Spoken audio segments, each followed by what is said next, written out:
J'ai soif de ta présence, divin chef de ma foi. Dans ma faiblesse immense, que ferais-je sans toi? Chaque jour, à chaque heure, j'ai besoin. Bonjour à tous, et c'est vraiment un plaisir de vous revoir. C'est aussi l'occasion, quand je vous demande de vous lever, ça me permet aussi de saluer ceux que je n'ai pas salués au tout début. Et ce matin, nous allons regarder ensemble, examiner ensemble la deuxième partie du message que nous avions commencé la première fois, concernant Moïse. Vous vous souvenez, on avait parlé que le panier en osier, eh bien, le panier, finalement, eh bien, on pouvait dire que c'était finalement l'arche de Noé, parce que c'était recouvert de bitume et ainsi de suite. Et on avait vu que la période où vous êtes nés, eh bien, c'est la période que Dieu avait décidé depuis toute éternité que vous viendriez au monde. Pourquoi? Parce que dans cette période dans laquelle nous nous trouvons, nous sommes tous nés dans cette période-ci, eh bien, Dieu veut nous utiliser pour faire grandir son royaume et se glorifier à travers nous. Aujourd'hui, eh bien, Moïse a maintenant, dans sa deuxième partie, Moïse a maintenant 80 ans. 40 ans auparavant, il avait tué un Égyptien qui maltraitait un de ses frères juifs. Et suite à ce crime, il s'était enfui au pays de Madian, où il avait accepté de vivre chez un certain Jéthro et où il gardait les moutons, et qui lui donna pour épouse sa fille Séphora. À vue humaine, bien aimé, il ne semblait pas être un candidat qualifié pour le ministère que Dieu avait en tête. Et gloire à Dieu, parce que Dieu a besoin des non qualifiés pour les qualifier en Jésus-Christ pour l'avancement de son royaume. Et pourtant, lorsque Dieu appelle Moïse à le servir, Moïse va lui donner toutes les excuses possibles qui lui viennent à l'esprit pour éviter de répondre à l'appel du Seigneur. Je vais vous en donner 5. Il va lui dire qu'il ne se sent pas à la hauteur. Exode chapitre 3, 11, 12. Deuxièmement, Moïse va répondre que le peuple va lui demander le nom de celui qui l'a envoyé, alors qu'il ne connaît même pas le nom de celui avec qui il parle. Versets 13 et 14. Moïse va dire à Dieu que non seulement les Israélites ne le croiront pas, mais qu'ils vont dire que l'Éternel ne lui est jamais apparu. Quatrième, eh bien, Moïse va dire à Dieu qu'il n'a pas la parole facile car il bégaye. Mais cinquièmement, Moïse va même dire à Dieu d'envoyer quelqu'un d'autre. Et la Bible nous dit que Dieu s'est mis en colère contre Moïse. Et finalement, que Dieu avait prévu, depuis toute éternité, que ce serait son frère Aaron, finalement, qui serait son porte-parole. Enfin, à court d'excuses, Moïse va finalement faire ce que le Seigneur lui a demandé. Au milieu de ce récit, Dieu va poser une question à Moïse, au verset 2. Et c'est cette question que j'aimerais approfondir avec vous ce matin, car cette question est mine de rien d'une importance capitale pour nos propres vies. J'aimerais prier pour moi. J'ai besoin de prier avant de commencer. Seigneur notre Dieu, toi qui as créé le ciel, la terre, la mer et tout ce qui s'y trouve, donne à ton serviteur ce matin d'annoncer ta parole avec une pleine assurance. Étends ta main pour que des miracles et des prodiges se produisent par le nom de ton saint serviteur Jésus-Christ.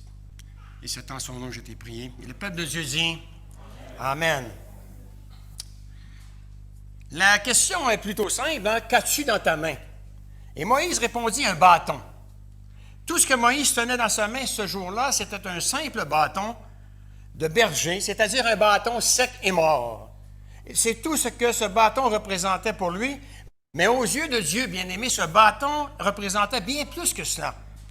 Et ce faisant, prenant le temps de regarder dans notre propre vie, prenons un temps pour regarder dans nos propres vies pour voir les choses que nous tenons également dans nos mains.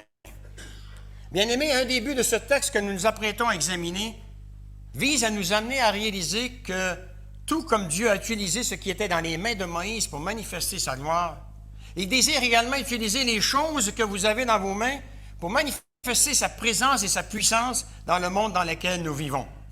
La première vérité que ce texte fait ressortir en réponse à cette question, c'est qu'as-tu dans la main, c'est que Moïse avait sa personnalité dans sa main.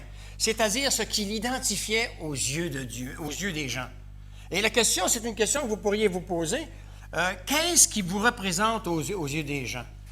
Et on va voir un petit peu ensemble, on va développer ça, mais c'est important. Et il y a une chose aussi que je me suis posée comme question, et j'aimerais que vous puissiez essayer de trouver des réponses. Parmi toutes les excuses, Moïse a été appelé par le Seigneur et il a trouvé toutes sortes d'excuses pour ne pas répondre à son appel. Et Moïse connaissait Dieu pourtant, puisque sa mère a été sa nourrice, et la Bible dans Exode nous dit, au chapitre 2, qu'elle l'a nourri jusqu'à ce qu'il soit grand. Donc, il connaissait Dieu. Et qu'est-ce qui faisait si peur à Moïse? Et qu'est-ce qui fait si peur aussi aux chrétiens, à certains chrétiens aujourd'hui, pour trouver toutes sortes d'excuses pour ne pas répondre à l'appel de Dieu? Et moi, en lisant, en méditant, en relisant le texte, je me suis dit, premièrement, Moïse connaissait Dieu, mais il n'avait jamais été mis dans la présence de Dieu. Deuxièmement, Moïse, il n'avait pas été mis dans la présence de Dieu, mais il ne connaissait pas aussi la puissance de Dieu. Et en entendant le Seigneur l'appeler, lui donner cet appel, je suis persuadé qu'il s'imaginait que Dieu le placerait tout seul dans une situation et dire, Moïse, débrouille-toi. Alors que Dieu voulait simplement utiliser Moïse pour manifester sa présence et sa présence, ce qu'on appelle dans le jargon évangélique sa gloire, pour faire en sorte d'accomplir des miracles dans sa présence. Et souvent, eh bien, quand Dieu nous appelle, parce que si vous êtes nés de nouveau, tous ceux qui sont nés de nouveau, Dieu vous appelle. Vous avez tous reçu un don du Seigneur. Le don, souvent, c'est pour ça que c'est bien de fréquenter l'Église, parce que le don, finalement, c'est les membres qui vont déceler souvent le don, qui vont en parler aux membres du conseil, et les membres du conseil vont regarder, examiner la chose, et c'est comme ça qu'on confirme un appel. Voilà. Moi, je n'ai jamais choisi mon appel. La seule chose que je ne voulais pas faire, c'était être pasteur. Et le Seigneur m'a parlé vraiment. Il m'a dit, si tu ne veux pas faire pasteur, tout ce que tu vas faire à part de pasteur, eh bien, ça sera ta volonté, ça sera ton œuvre et pas la mienne. Et Dieu, je n'ai pas le temps de parler de ça ce matin, mais par toutes sortes de moyens, Dieu m'a vraiment amené à exercer ce ministère. Je n'ai jamais demandé à personne, moi, de travailler dans tel et tel ministère. Je laissais le Seigneur agir. Et de fil en aiguille, eh bien, ça m'a amené en Belgique. Où je ne regrette pas, absolument pas. Les Belges sont très gentils, surtout les Wallons. Ils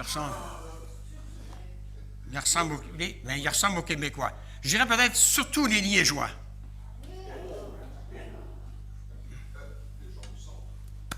C'est festif, les Liégeois et les Québécois, c'est vrai que c'est pareil. Hein. Voilà. Alors, lorsque Moïse a répondu un bâton, il faisait référence à son bâton de berger qui l'aidait à accomplir différentes tâches et qui mesurait environ 2 mètres de long. Quand les gens voyaient Moïse avec ce bâton dans sa main, ils savaient immédiatement qui il était. Ce bâton servait non seulement à guider et à conduire les moutons, mais à soutenir le berger lorsqu'il montait et descendait les endroits difficiles en montagne pendant qu'il conduisait et veillait sur le troupeau. Ce bâton permettait aussi au berger de défendre le troupeau et à se défendre lui-même contre les attaques des animaux sauvages et tout ce qui pouvait les menacer. Moïse dépendait de ce bâton jour et nuit. Enfin, ce bâton représentait aussi tout ce que Moïse possédait, c'est-à-dire rien. Il ne possédait même pas les moutons et les chèvres qu'il élevait, car ils appartenaient à son beau-père, Jéthro. Tout ce que Moïse possédait, c'était ce bâton qui le protégeait, qui était son grain de pain et qui représentait ce qu'il faisait. 40 ans plus tôt, Dieu avait décidé de libérer les Israélites de l'esclavage des Égyptiens. Et 40 ans plus tôt, Moïse avait voulu devancer Dieu en prenant les choses en main et ça avait été une catastrophe. Il avait dû se sauver parce que le Pharaon voulait le faire tuer. Et parce qu'il avait raté son coup, j'imagine qu'il avait probablement eu l'impression d'avoir gâché sa seule opportunité de servir le Seigneur. Bien-aimés, si on veut se lancer dans le ministère en pensant qu'on va tout réussir, on est mieux de ne pas se présenter. Parce que c'est à travers les échecs que souvent on grandit le plus dans le Seigneur. C'est souvent à travers la maladie que Dieu travaille vraiment nos cœurs aussi. C'est à travers les épreuves que Dieu nous fait grandir. Pourquoi? Parce qu'on n'a pas d'autre choix de s'appuyer sur lui. Il ne passe pas le premier. Dieu veut toujours être le premier dans nos propres vies. Et quand il devient le deuxième, le troisième, ou qu'on devient indifférent à sa présence, eh bien, Dieu peut permettre une maladie dans nos vies. Dieu peut permettre une épreuve qui va nous remettre en question. Mais tout ça, pas dans le but, pas parce que ça lui fait plaisir de nous faire souffrir ou de nous faire passer par ces choses-là, mais simplement de nous rappeler qui il est et ce qu'il a fait pour nous sur la croix, à Golgotha. Nous sommes en dette avec le Seigneur pour l'éternité, bien-aimés. Pour l'éternité. Vous êtes amen à ça? Oui. Ça, c'est pas fort, par contre. Un petit encouragement. Vous êtes hein? Oui? Vous êtes d'accord avec ça? Dites amen. Ah, parfait. Ici, un petit coup, amen? Ah, là, je me sens remonté. Là, je suis prêt là, pour finir ce texte-là, pour finir notre sermon. Moïse en était venu à croire qu'il ne méritait de n'être rien de plus qu'un simple berger, et le bâton qu'il avait dans sa main le rappelait non seulement qu'il n'était rien d'autre qu'un berger qui gardait le troupeau d'un autre, mais il lui rappelait constamment qu'il n'avait jamais atteint son plein potentiel dans le Seigneur. Mais voilà, Dieu avait d'autres projets de prévus pour le bâton que Moïse tenait dans sa main que celui de garder les brebis et les chèvres. Dieu voulait utiliser le bâton que tenait Moïse pour manifester sa présence et sa puissance en accomplissant de nombreux miracles. Et comme Moïse, nous tenons également certaines choses en nos mains aujourd'hui, bien-aimés. Certaines de ces choses sont bonnes, d'autres sont mauvaises. Permettez-moi de vous citer certaines de ces choses auxquelles nous pouvons nous accrocher si facilement aujourd'hui. Des choses comme notre passé, les mauvaises expériences de notre passé. Un problème particulier avec un péché.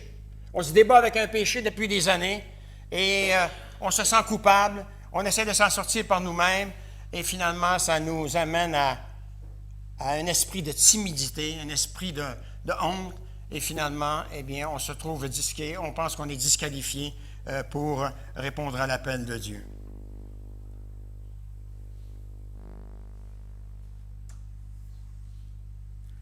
La calomnie, blessé par les calomnies, nos rancunes, le non-pardon, la trahison, le manque de talent et l'impression d'avoir raté sa vie. Moi, j'ai eu un cancer et je vais vous témoigner une chose, je vais vous donner la raison. Parce que je m'étais permis, en tant qu'être humain, de ne pas pardonner à une sœur qui m'avait fait des problèmes. Et Dieu m'avait averti souvent. Qui es-tu pour ne pas pardonner, alors que moi, je ne refuse pas mon pardon à quiconque confesse son péché? Ouais. J'ai eu un cancer, on me donnait 6 mois à vivre. Et Dieu m'a brisé. C'est là que Dieu m'a brisé. J'ai confessé mon péché. Je suis allé voir la personne qui m'avait fait du mal et je lui ai confessé que je n'avais jamais pardonné, que c'était vrai. Et j'ai entendu le Saint-Esprit qui m'a dit « Je t'ai guéri ». Gloire à Dieu pour ça, bien-aimé. Gloire à Dieu. On ne peut pas se permettre de ne pas pardonner. Dieu, la parole nous dit que Dieu veut que tous parviennent au salut et à la repentance. Tous. Et dans Jean 3,16, que notre frère a lu tantôt, car Dieu a tellement aimé le monde qu'il a donné son Fils unique, afin que quiconque, et le quiconque, bien-aimé, c'est que confirme que Dieu n'a pas créé des gens pour aller en enfer et des gens pour aller au ciel. Le quiconque confirme tous, peu importe la race, peu importe la couleur, peu importe la langue, tous, Dieu, sur la croix, n'est pas mort pour certaines personnes qui l'aimaient plus que d'autres, il est mort pour tous, bien-aimés. Alors, vous faites partie, présentement, si vous êtes né de nouveau, de ce club qui s'appelle le Royaume de Dieu. Et vous avez tous, finalement, vous pouvez tous vous réjouir en Jésus-Christ. Parce que quand vous allez mourir, vous commencez une nouvelle vie pour l'éternité dans la présence du Seigneur, vraiment dans la présence du Seigneur. Et j'espère que comme Étienne, quand il est mort dans Actes chapitre 7, quand il est mort, on nous dit, la Bible nous dit, et c'est la seule place qu'on voit Jésus en dehors de l'Apocalypse, c'est la seule place qu'on voit Jésus se lever. Et pour moi, c'est une image que quand on meurt, quand le chrétien meurt, Jésus se lève et vient recevoir son enfant et lui dit, viens bon et fidèle serviteur, viens bon et fidèle servante, entre dans la présence de ton maître. Et il nous tend les mains et on voit le prix qu'il a payé. On voit le prix qu'il a payé pour nous racheter, bien-aimés. Alors, parmi les certaines choses, eh bien, le manque de talent, l'impression d'avoir raté sa vie, et toutes ces choses, qu'elles soient bonnes ou mauvaises, font partie de notre identité et contrôlent nos vies au point où non seulement nous finissons par dépendre de ces choses que nous avons dans nos mains, mais au point de penser que nous ne pouvons pas vivre sans elles parce qu'elles sont devenues partie intégrante de nos vies. De même qu'un berger compte sur son bâton qu'il tient dans sa main, nous comptons nous aussi sur les choses que nous tenons dans nos mains, c'est-à-dire que nous pensons contrôler ces choses que nous pensons contrôler. Nous vivons influencés par ces choses et nous leur permettons même parfois de définir notre personnalité et de contrôler notre destinée éternelle. Nous regardons certaines de ces choses que nous tenons dans nos mains en croyant qu'ils sont tout ce que nous serons un jour. Alors Dieu va utiliser Moïse pour nous enseigner une deuxième vérité. Nous pouvons non seulement nous élever au-dessus de ces choses que nous avons dans nos mains, mais que ce que nous tenons dans nos mains ne doit pas nous retenir pour servir le Seigneur. Y a-t-il quelque chose ce matin, bien-aimés, qui vous retient pour servir le Seigneur? Y a-t-il quelque chose, est-ce que vous l'avez identifié si c'est votre cas ce matin? Dieu a besoin d'ouvriers, bien-aimés. Priez pour que Dieu, là on parle de la moisson elle est grande, mais il y a peu d'ouvriers pour répondre à cette cueillette de moisson. La moisson elle est mûre, bien-aimés. Il y a des gens qui sont prêts à entendre le message. Il y a des gens qui sont prêts à recevoir le Seigneur Jésus-Christ. Mais il manque d'ouvriers dans la moisson, bien-aimés. Et Dieu vous a créé, Dieu vous a mis au monde dans cette époque pour que vous soyez ces ouvriers qui allaient dans cette moisson, qui prenaient votre courage à deux mains et qui répondaient à l'appel de Dieu pour aller cueillir cette moisson qui est mûre et qui n'attend qu'à être cueillie. Vous êtes amen à ça, bien-aimés. Cela a dû briser le cœur de Moïse lorsqu'il a entendu le Seigneur lui demander ce qu'il avait dans sa main, qu'il a répondu, un bâton. Moïse a dû se rappeler non seulement de l'époque où il tenait un sceptre dans sa main, mais où il pouvait circuler à volonté dans le palais du Pharaon, où il était formé et éduqué pour devenir peut-être un jour le remplaçant du Pharaon. Mais voilà, ce n'était pas un sceptre que Moïse tenait dans sa main ce jour-là, mais plutôt un bâton sec et mort. Pourtant, Dieu ne cherchait pas à savoir ce que Moïse tenait dans sa main. Il savait très bien ce que Moïse tenait dans sa main. Il demandait plutôt à Moïse de considérer attentivement le bâton qu'il tenait dans sa main. Car voyez-vous, ce que Moïse tenait dans sa main, le tenait aussi. Ce bâton lui rappelait non seulement qu'il devait être un prince dans le palais de Pharaon, mais qu'il n'était plus maintenant qu'un pauvre serviteur et qu'il ne possédait rien. Ce bâton lui rappelait que sa vie, qui était autrefois promise à un brillant avenir, se limitait maintenant à paître les moutons au fond du désert et qu'il n'était plus qu'un has-been. On dit ça, c'est un has-been? Il n'était plus qu'un has-been, il n'était rien. Bien-aimés, toutes les choses que je viens de mentionner ont la capacité de nous définir, car nos péchés, notre passé, nos blessures et nos sentiments négatifs à l'égard des autres ont non seulement un impact sur qui nous sommes et sur nos relations, mais ils déterminent même la manière dont nous allons servir le Seigneur. De plus, si je permets aux éléments négatifs de ma vie de me contrôler, je ferai alors obstacle au Seigneur et à ce que sa volonté s'accomplisse dans ma vie. Il faut être prudent car même les aspects positifs de notre vie, comme nos dons et nos capacités, peuvent devenir un handicap lorsque nous comptons plus sur eux que sur le Seigneur. L'apôtre Paul nous rappelle que nous devons être contrôlés par rien ni personne d'autre que le Seigneur Jésus. Éphésiens 5, 10, Galates 2, 20, Romains 12, 1 et 2. Qu'avez-vous dans votre main ce matin? À quoi vous accrochez-vous ce matin? Y a-t-il une attitude, une activité, une action qui définisse ce qu'est votre vie? L'apôtre Paul pouvait dire, « Pour moi, vivre, c'est Christ. » Et si on nous demandait de répéter ces paroles, comment sortiraient-elles de notre cœur, bien-aimés?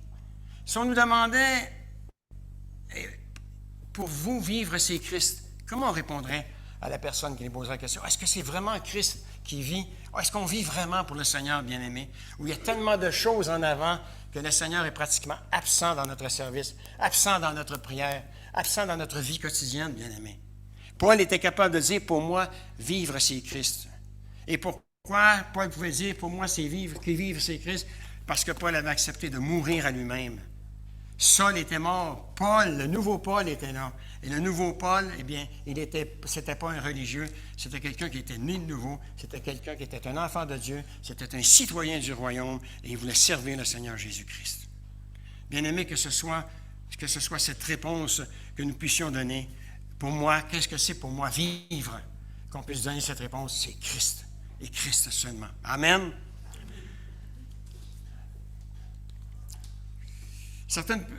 Finalement, certains ne peuvent pas servir dans l'Église parce qu'ils se sentent supérieurs aux autres et parce qu'ils pensent qu'ils sont les meilleurs dans tout ce qu'ils font. Ils sont fiers de montrer leur capacité et parler de leur réalisation. Malheureusement, ils finissent par leur apporter, et c'est intéressant, là, on va commencer à rentrer vraiment dans le vif du sujet. Malheureusement, ils finissent par s'appuyer sur leur propre capacité et sur leur propre force pour servir le Seigneur plutôt que sur Dieu. Alors que le Seigneur s'apprête dans ce passage à enseigner à Moïse tout le contraire ici. Et c'était le problème de Moïse. Moïse se concentrait sur ses propres capacités. Moïse comptait sur ses capacités. Et c'est ça que Dieu voulait lui montrer. Et c'est ça que Dieu m'a enseigné. C'est ça que Dieu veut enseigner à tous ceux qui s'impliquent dans le ministère. En réalité, Dieu pourrait nous dire, écoute, j'ai vraiment pas besoin de toi. Hein. C'est une grâce que je te fais. Hein. C'est une grâce que je te fais de manifester ma gloire, ma présence, ma puissance à travers toi. C'est une grâce. Hein. Je ne te dois rien. Et Dieu ne doit rien à personne, bien-aimé. Dieu pourrait vivre tout seul. Hein. Et il ne déprimerait pas. Dieu se suffit à lui-même. Il est unique, bien-aimé. Dieu en 3 personnes. Mais il a décidé de créer des êtres humains. Et il a décidé que tous ceux qui accepteraient prenaient une décision pour Jésus-Christ passeraient l'éternité avec lui. Sur cette nouvelle terre et ces nouveaux cieux qu'il va créer un jour. Quel Dieu nous avons, bien-aimés. Dieu ne doit rien à personne. Nous lui devons tout, bien-aimés. Tout. Tout ce que vous avez. Tout ce que vous allez avoir dans le royaume de Dieu. Tout ce qui vous attend de l'autre côté, bien-aimés. Nous lui devons tout. Quel Dieu merveilleux nous avons. Quelle transformation il fait dans nos cœurs, bien-aimés. Dieu, pour moi, ma vie, c'est Christ. Et Dieu, le Seigneur s'apprête dans ce passage à enseigner à Moïse tout le contraire ici. Moïse, c'est terminé. Tu vas me servir et tu vas apprendre une leçon importante. Je ne veux pas m'appuyer sur tes capacités pour me glorifier, mais te manifester à travers ce bâton. Et Dieu, à 8 reprises, va utiliser ce bâton pour accomplir des miracles incroyables. Entre autres, un des grands, eh bien, quand il dit à Moïse, branche ton bâton et sépare et fend la mer. Le texte biblique dit, pas séparer la mer en deux, mais fendre la mer en deux. Et il y a d'autres passages aussi qui parlent que Dieu va utiliser ce bâton-là pour manifester sa gloire. Et lorsque Moïse chercha des excuses pour refuser l'appel que Dieu avait placé sur sa vie, Dieu va alors accomplir une série de miracles pour enseigner à Moïse les 2 vérités suivantes, bien-aimés. Je serai avec toi en Égypte. Je serai toujours avec toi en Égypte. Et la deuxième, j'agirai à travers toi. Bien-aimés, c'est la même promesse que Dieu veut faire à ceux qui s'impliquent pour se servir, à ceux qui veulent bien faire en sorte d'être utilisés pour l'avancement de son royaume. Dieu est toujours avec vous, bien-aimés. Peu importe où vous vous déplacez, Dieu promet qu'il sera présent. Et deuxièmement, Dieu veut agir à travers vous, bien-aimés. Il ne veut pas que ce soit Jean Cudon qui accomplisse les œuvres du Seigneur, mais il veut, à travers Jean Cudon, accomplir des œuvres qui vont manifester sa gloire. Et ça, c'est extraordinaire. Nous sommes l'instrument que Dieu veut utiliser. Nous ne sommes pas celui qui va faire, mais Dieu, à travers nous, va manifester sa gloire. Rappelez-vous le premier miracle, le bâton de Moïse changé en serpent. Voir Moïse prendre un bâton et le voir changer en serpent et le voir redevenir un bâton devait être une preuve suffisante, à la fois pour les Israélites et pour les Égyptiens, que le Dieu de Moïse était plus puissant que les dieux des Égyptiens. Et c'est intéressant, quand vous lisez le texte biblique, il est assez précis. Dieu va demander à Moïse, avant de prendre le serpent par la queue. Je ne sais pas s'il y a des gens qui connaissent bien les serpents. La seule place où il ne faut pas prendre un serpent, c'est par la queue. Parce qu'il se retourne tout de suite. Ah oui, il fait un gros cercle, il vient de prendre. Un serpent, on le prend toujours par en arrière, on vient chercher en arrière, et là, on le tient. Là, il peut bouger la queue. C'est la tête qui est importante pour nous. C'est là qu'il y a son venin, et c'est là qu'il mord. Et Moïse va s'exécuter. Deuxième miracle, la main de Moïse devient lépreuse, puis elle redevient bure. Dieu lui demande de la mettre dans sa poitrine. Elle sort toute blanche et Dieu lui demande de la remettre dans sa poitrine et finalement, elle est normale.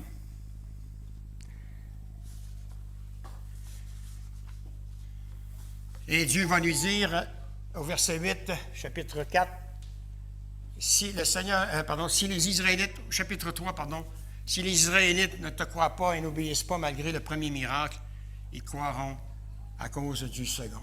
Bien-aimés, ne jetons pas la pierre aux Israélites. On sait très bien que ça a pris beaucoup de temps aux Israélites pour croire. Déjà, quelques jours après, nous dit le texte biblique, d'avoir été sortis de l'Égypte, ils commençaient déjà à contester le leader que Dieu avait placé sur leur vie. Bien-aimés, nous sommes des êtres humains comme les Égyptiens. Nous ne sommes pas une race à part, bien-aimés. Et ça va prendre beaucoup plus que 2 miracles. De la part, deux miracles que Dieu va accomplir à travers Moïse pour convaincre les Juifs. J'ai dit la dernière fois que les Juifs, finalement, ils connaissaient Dieu par tradition, mais ils ne vivaient rien avec Dieu, bien-aimés. On le voit très bien, hein? Ils commencent à contester tout de suite après la sortie. Et qu'est-ce qu'ils vont faire? Ils vont construire un veau d'or peu de temps après, hein? Ils étaient assimilés et finalement au dieu des Égyptiens, bien-aimés. Et qui va faire le miracle? Et qui va construire le veau d'or? Le prêtre, bien-aimé, Aaron. C'est extraordinaire, hein? Bel exemple. Bien-aimés, on est facilement, si on ne regarde pas nos yeux dans la parole, on est facilement malléable, bien-aimés. Et le troisième miracle que Dieu dit à Moïse, si tu persistes à ne pas croire, à ne pas obéir, malgré ces 2 miracles, tu prendras de l'eau du Nil et tu la verseras sur le sol. Cette eau s'y transformera en sang. Et plus tard, à travers Jésus, eh bien, il transformera l'eau en vin. Tous ces miracles visaient à rassurer Moïse et à enseigner au peuple d'Israël que Moïse était bien celui que le Seigneur avait envoyé. Voir Moïse prendre un bâton et le transformer en serpent serait un témoignage non seulement pour les Israélites, mais aussi pour les Égyptiens, prouvant que le Dieu de Moïse était plus puissant que les dieux adorés par les Égyptiens. Et pour Moïse, ce bâton ne représentait rien d'autre qu'un outil, une arme, quelque chose d'indispensable pour sa vie. Mais lorsqu'il a remis ce bâton entre les mains du Seigneur, ce bâton est non seulement devenu quelque chose de vivant, mais il est devenu aussi un objet de puissance que Dieu allait utiliser pour vaincre les ennemis d'Israël et pour manifester sa gloire. Et bien aimé, c'est la même chose avec nous. Lorsque nous mettons notre confiance de côté pour se confier entre les mains du Seigneur, bien-aimé, c'est là que Dieu va agir pour manifester, pour accomplir même des miracles à travers nous. Amener quelqu'un à passer de la nouvelle naissance, c'est-à-dire de la mort à la vie, c'est déjà un miracle en soi. Hein? C'est déjà un miracle en soi. Vous êtes d'accord avec ça, non? Hein? Vous savez comment c'est difficile d'abandonner notre ancienne vie, d'abandonner les péchés qu'on aimait, dans lesquels on se complaisait, pour dire, écoute, moi c'est terminé tout ça. D'abord, avouer qu'on est des pécheurs, avouer qu'on a désobéi à la loi de Dieu, c'est déjà quelque chose, quoi. Je ne sais pas si vous me ressemblez un peu, mais moi, rarement dans la vie, quand j'étais dans le monde, rarement je trouvais que j'avais tort. Hein? Oui. Et ça a pris vraiment un entêté, un chrétien entêté, pour que Dieu puisse me briser à travers lui, quoi. Oui.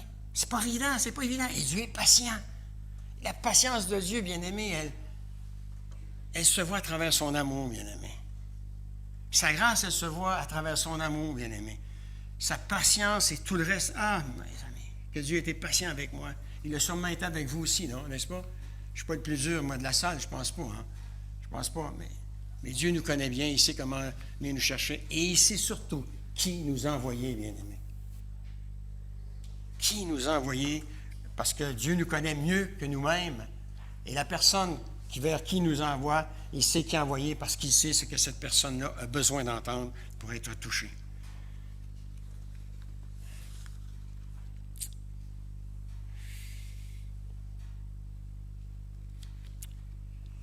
Dieu avait pris ce bâton sec et mort et l'avait utilisé avec puissance simplement parce que Moïse avait décidé de le remettre dans ses mains. Si ce bâton était resté dans les mains de Moïse, il aurait continué à détenir tout pouvoir sur sa vie et il n'aurait été d'aucune utilité pour Dieu.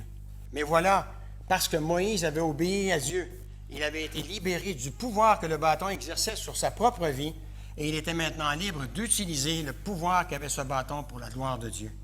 Je ne sais pas ce que vous avez dans votre main ce matin, mais je sais ceci.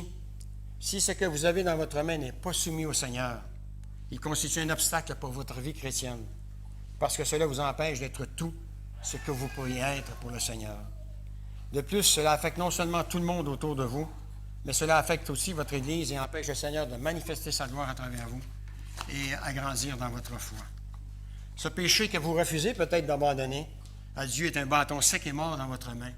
Mais si vous décidez de le donner à Dieu dans la confession et la repentance, cela offre une opportunité à Dieu de manifester sa grâce, son pardon et de rétablir votre relation avec lui. Cette amertume qui habite peut-être votre cœur ce matin à cause d'un tort que vous pensez avoir subi dans le passé est un bâton sec et mort dans votre main. Mais lorsque vous l'apportez à Dieu, il est capable de vous en libérer, il est capable de vous libérer de ce qui vous tient captif et vous donner sa paix et sa joie qui dépassent tout ce que l'homme peut comprendre.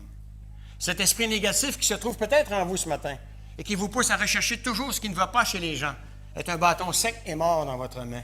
Mais lorsque vous l'apportez au Seigneur, il est capable de vous libérer de ce sentiment qui vous tient captif et qui vous amène à voir les gens et les événements comme lui les voit.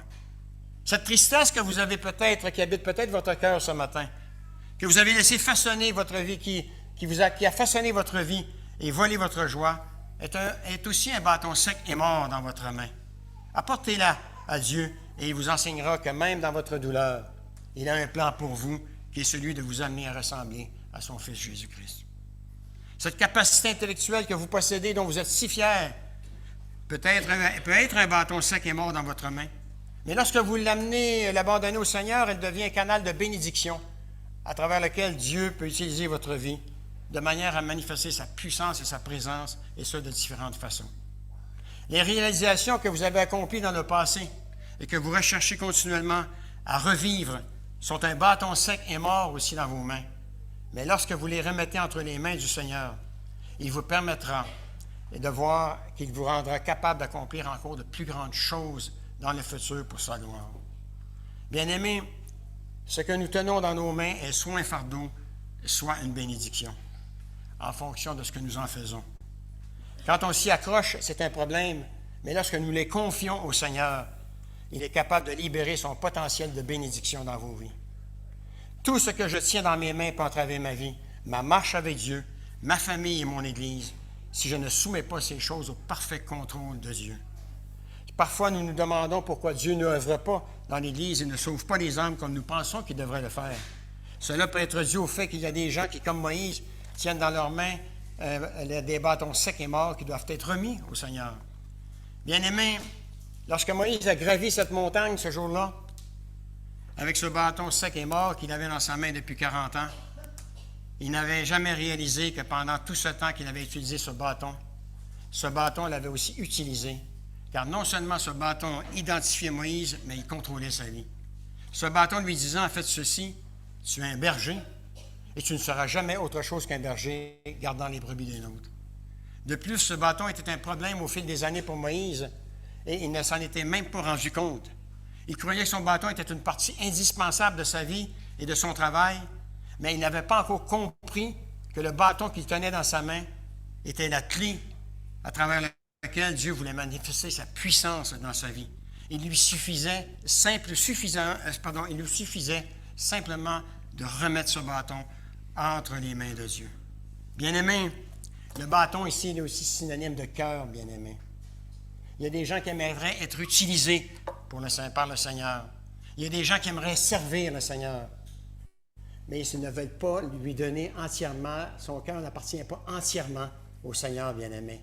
Il suffit, comme ce bâton que Moïse a décidé de donner à Dieu, Dieu a manifesté sa puissance et sa présence dans ce bâton. Il suffit, bien-aimé, Dieu ne fait pas de compromis. Moi, j'ai appris ça dans ma vie durement, à certains moments. Bien-aimé, on peut cacher un petit péché qui nous fait sourire de temps en temps. On ne peut pas le cacher à Dieu, bien-aimé. Moi, ça me fait rire maintenant, peut-être parce que je suis vieux. Quand on parle avec quelqu'un, il dit, écoute, j'ai quelque chose à dire, mais c'est juste toi qui le sais. Oui. Dieu regarde, hein? Il y a juste toi qui le sais. Ne le dis pas à personne, hein? Mais Dieu, les oreilles grandes comme ça, il écoute, hein? On ne peut rien cacher à Dieu, bien-aimé, rien. Et la Bible est claire, hein? Tout ce qu'on aura dit dans le secret de nos chambres seront dévoilés à la face de tout le monde. Tout le monde, bien aimé. Moi, il y a des paroles qui sont sorties de ma bouche dans le secret de ma chambre que je regrette d'avoir dit. Ouais. Ouais. Notre langue.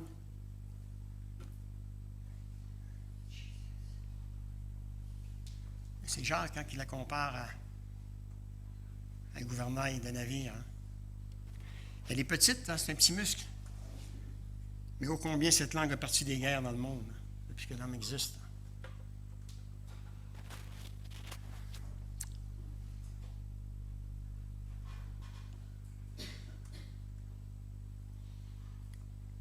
Qu'est-ce que vous tenez dans votre main aujourd'hui?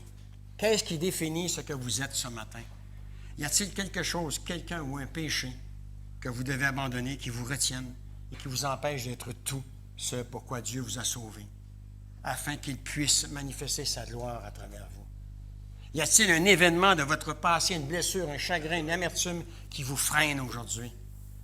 Examinez votre vie et voyez ce à quoi vous tenez le plus ce matin. Bien-aimés, dans la catégorie des priorités, où vous mettez Dieu, où vous placez Dieu dans votre vie. Où nous plaçons-nous Dieu dans notre vie, bien-aimés? Quand à un moment donné, on a un moment de libre, quand on n'a rien à faire,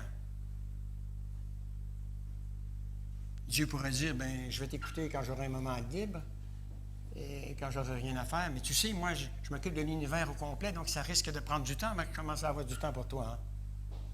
Bien-aimé, où se trouve notre priorité dans notre relation avec Dieu? Je vous ai dit que Dieu n'avait pas besoin de nous, hein, pour faire progresser son royaume. Hein. Jésus a dit qu'il pourrait utiliser des pierres. Et encore une fois, c'est une grâce que Dieu fait. Et on fait tellement d'efforts pour amener les hommes à Christ. Hein. Je crois sincèrement, et je m'inclus dedans, hein. Je pense que notre vie de prière, elle fait défaut, bien-aimé. Je pense que notre consécration au Seigneur, elle fait défaut, bien-aimé. Et je ne juge pas personne. Vous pouvez me juger parce que c'est Jacques Hudon qui parle de sa vie. Il y a tellement de choses que le diable vient nous placer dans le visage qui font en sorte qu'on met de côté ce qui devrait être nos priorités, bien-aimés. Alors que Dieu veut simplement faire en sorte que nous soyons des contemplateurs de la manifestation de sa grâce dans son Église. Je suis persuadé avec ce qui se passe dans ce monde, que le moment est propice pour qu'on puisse vivre un grand réveil ensemble, bien-aimés. Il y aura aussi une grande persécution, mais un grand réveil, bien-aimés. J'en suis persuadé. Et Dieu vous sollicite pour vous lever et trouver du temps à consacrer simplement pour parler aux gens.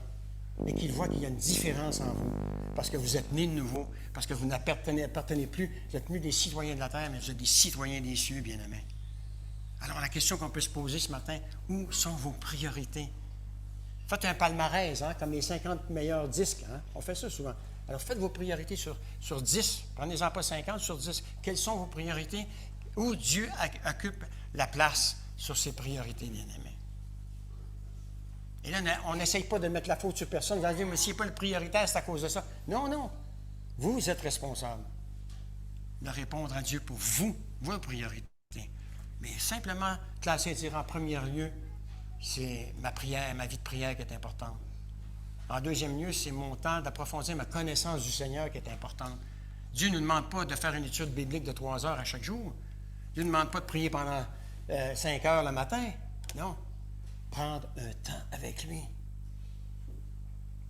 Bien-aimés, on n'est pas tous d'Einstein, on n'est pas fous non plus. Quand quelqu'un nous intéresse vraiment, on prend du temps avec lui. Hein?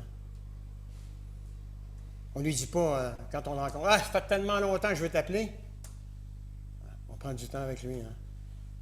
Bien, pourquoi ça serait différent avec Dieu, bien-aimé? Pourquoi ça serait différent avec Dieu?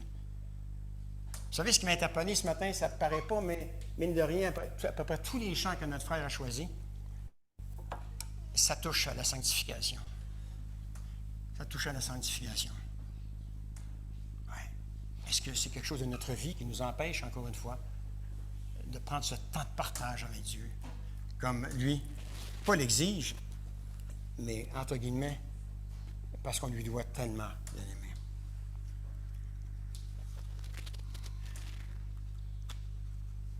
Bien-aimé, notre vie s'appuie soit sur un bâton sec et mort, ou soit sur un puissant sauveur et ses promesses. Ce qui est vrai dans votre vie et dans la mienne sera déterminé par tout ce que nous sommes prêts à remettre entre ses mains. Apportez ce que vous tenez dans vos mains, jetez-le devant lui et laissez-le assumer cette responsabilité et en faire un atout pour sa gloire.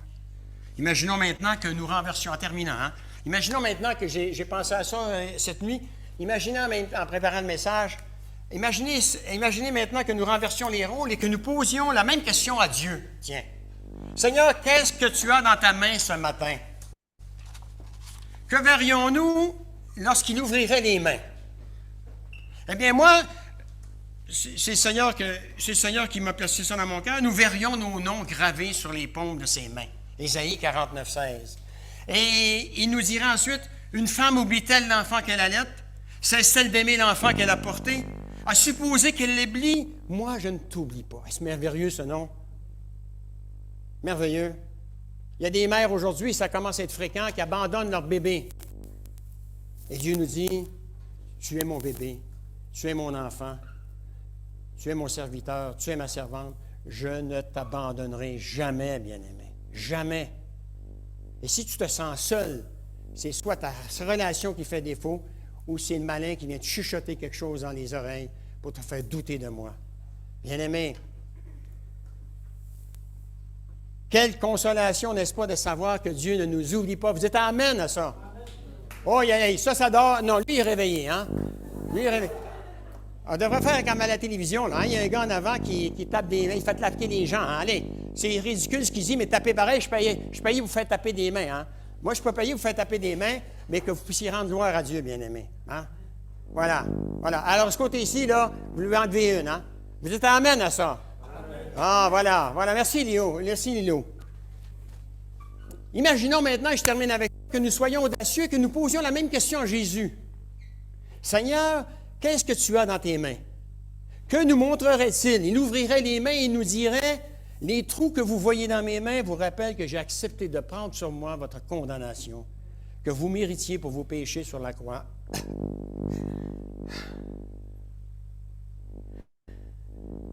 Ce sacrifice parfait que j'ai accompli pour vous vous rappelle que le salut ne s'obtient qu'en moi, car nulle part dans le monde entier Dieu n'a donné quelqu'un d'autre par lequel vous pourriez être sauvés. Merci Seigneur pour ton salut. Merci Seigneur d'être patient avec nous. Merci Seigneur parce que nous te devons tellement, tellement Seigneur. Et Seigneur, ce qui reste de mort en nous est sec. Nous te demandons de le transformer pour ta gloire, de te le donner afin que tu le transformes pour ta gloire et que tu accomplisses, Seigneur, des miracles à travers nous. Nous te prions pour ce monde qui se perd à l'extérieur, Seigneur. Te demandons de continuer à avoir pitié d'eux et de susciter en nous, Seigneur, ce désir de la partager, Seigneur, ce message d'amour, de grâce, Seigneur, que tu nous as laissé en Jésus. Sois loué, sois béni, Seigneur. Et c'est encore une fois, Seigneur, pour ta gloire que j'ai apporté ce message. Et le peuple de Dieu dit, Amen. Que Dieu vous bénisse abondamment. Sous la pression, sous la tension,